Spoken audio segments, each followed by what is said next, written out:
할렐루야. 온라인 속회에 참여하신 모든 광림의 성도님들을 주님의 사랑으로 환영하고 축복합니다. 오늘 속회 공과는 22과 여호와가 너를 위하여 집을 짓고입니다.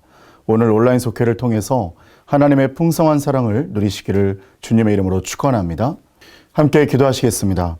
사랑의 하나님, 지난 한 주간도 주님의 풍성하신 사랑으로 인도하여 주시고 이번 주도 속회로 모여 주 안에서 믿음의 교제를 나누고 말씀 앞에 서게 하시니 감사합니다. 오늘 속회를 통해서 우리의 갈급한 심령이 회복되게 하여 주시고 하나님의 사랑으로 말미암아 평안을 소유하는 복된 은혜가 있게 하여 주시옵소서. 모든 상황과 환경과 상관없이 오직 이 시간만큼은 주님을 바라보게 하시고 하나님의 그 거룩한 은혜를 온전히 사모하게 하여 주셔서 이 시간 힘을 얻고 세상 가운데로 다시 나아갈 때에 넉넉히 이겨낼 수 있는 복된 은혜를 허락하여 주시옵소서. 오늘도 우리를 살게 하시는 예수 그리스도의 이름으로 기도합니다. 아멘. 이 시간 찬송가 299장을 함께 찬송하시겠습니다.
오늘 하나님께서 우리에게 주시는 말씀은 사무엘하 7장 1절에서 12절까지 말씀입니다.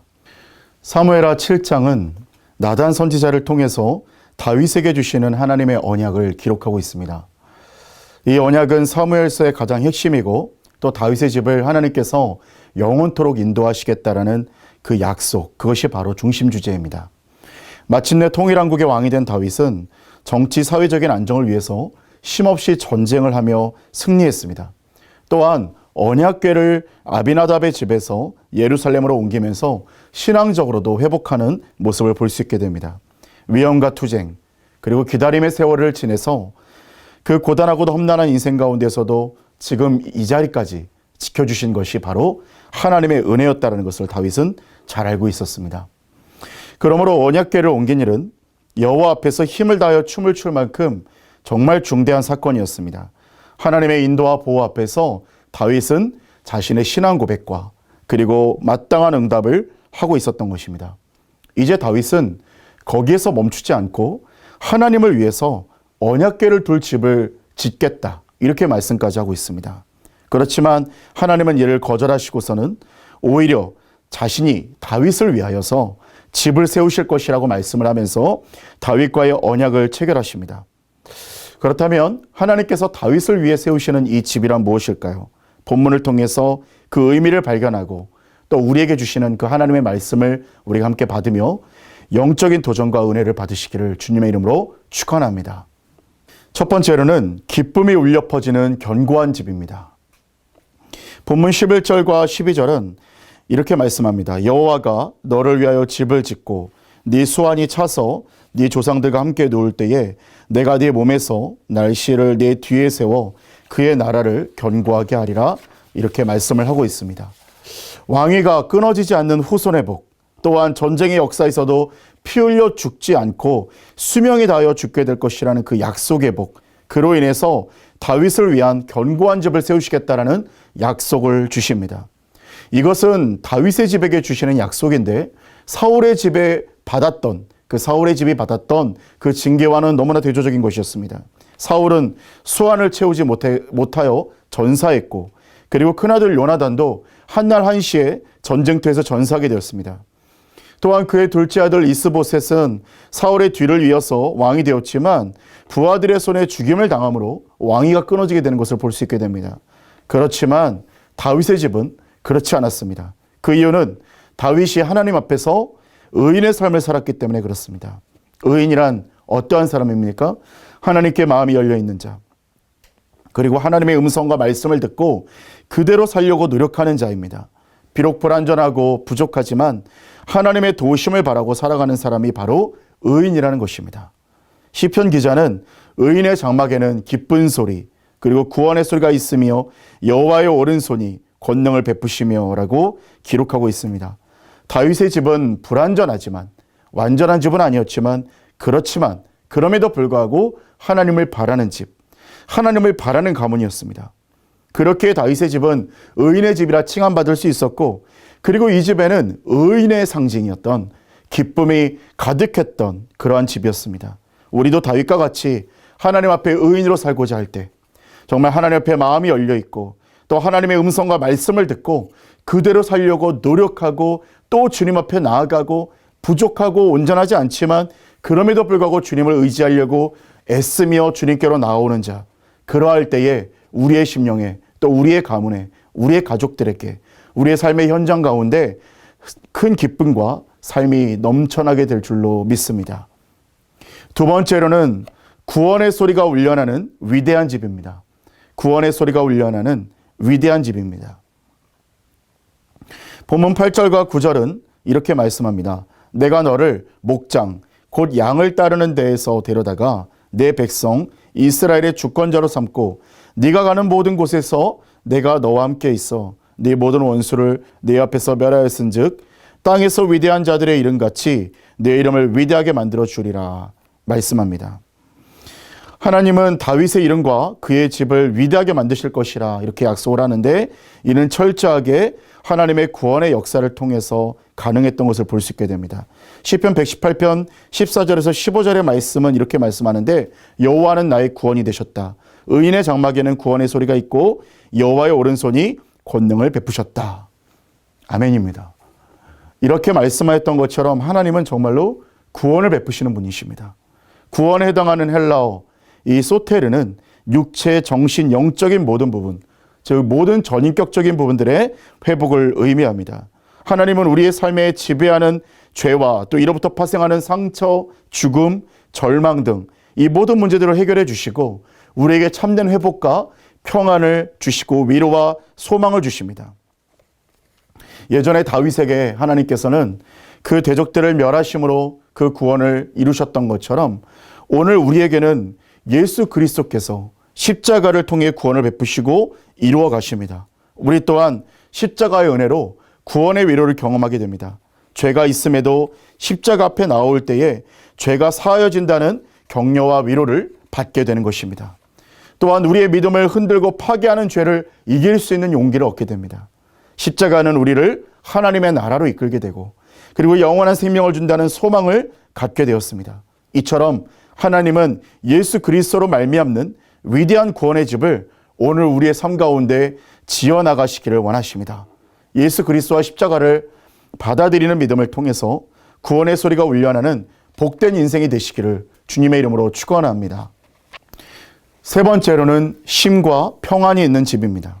본문 10절과 11절의 말씀은 이렇게 말씀합니다. 내가 또 내 백성 이스라엘을 위하여 한 곳을 정하여 그를 심고 그를 거주하게 하고 다시 옮기지 못하게 하며 악한 종류로 전과 같이 그들을 해하지 못하게 하여 전에 내가 사사에게 명령하여 내 백성 이스라엘을 다스리던 때와 같이 아니하게 하고 너를 모든 원수에게서 벗어나 편히 쉬게 하리라 하고 있습니다. 정처 없이 떠도는 인생만큼 가련한 인생은 없겠죠. 이스라엘이 40년간 광야에서 방황했듯이 다윗도 광야에서 방황하는 인생이 있었습니다. 사울을 피해서 늘 도망치는 삶을 살았던 것이죠. 그러나 하나님께서는 광야의 이스라엘 백성들을 정착시키신 것처럼 이제 다윗을 위해서 유리함이 없는 집, 방황함이 없는 집, 그리고 정말 도망치는 삶이 없는 이제는 정착된 인생을 주시겠다. 그렇게 그 집을 세우겠다 말씀하십니다. 뿐만 아니라 옛 시절 사사 시대에 일어났던 그 일들이 일어나지 않을 것이다. 그렇게 약속을 하였습니다. 이스라엘 민족들은 가나안에 정착했지만 사사 시대에는 늘 불안했고 대적들이 계속적으로 쳐들어오는 그런 시대였습니다. 하나님은 그때를 상기시키면서 내가 너에게 평안을 주겠다. 이렇게 말씀을 하시는 것이죠. 다윗과 그의 집에게 주어질 쉼과 평안은 정치 군사적인 평안, 그리고 인간적인 능력으로 얻어지는 그러한 것들이 아니었습니다. 다윗에게 있었던 것은 말과 병거를 의지하기 때문에 온전하였던 것이 아니라 하나님의 약속 가운데 주어지는 쉼과 평안이고 하나님께서 친히 피난처가 되어주시고 방패가 되어주시기 때문에 그리고 그들의 군사력이 되어주시기 때문에 정말 진정한 쉼과 평안이었다는 것입니다. 다윗의 집이 쉼과 평안을 얻을 수 있는 것은 철저히 하나님이 약속하시고 권능을 베푸셨기 때문이었습니다. 우리 또한 마찬가지입니다. 우리의 삶의 평안과 쉼은 상황과 환경에 달려있지 아니하고 하나님의 약속 가운데 주어지는 쉼과 평안에 달려 있습니다. 그때에 진정한 평안이 주어지는 것입니다.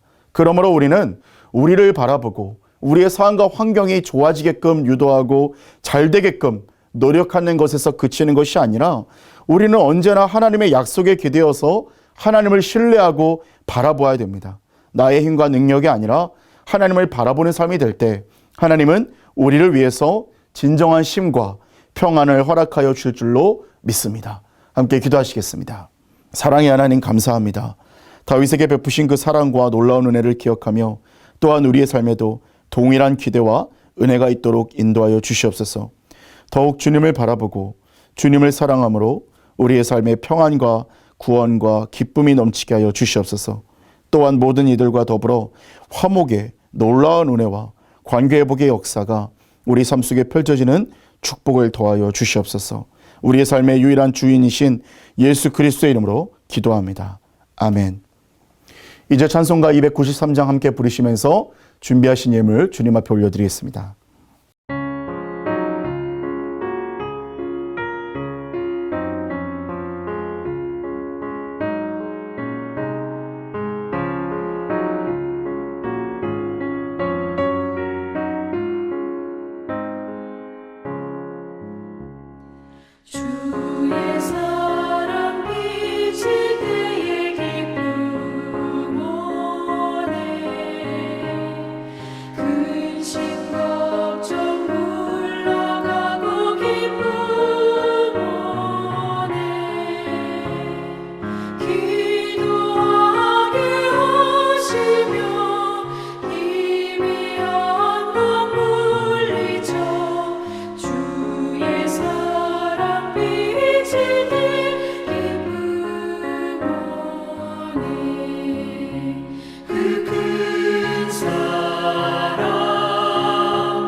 주의 사랑 비칠 때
주의 사랑 비칠 때에 이 세상은 어둠 슬픔 주간지 믿어 사라져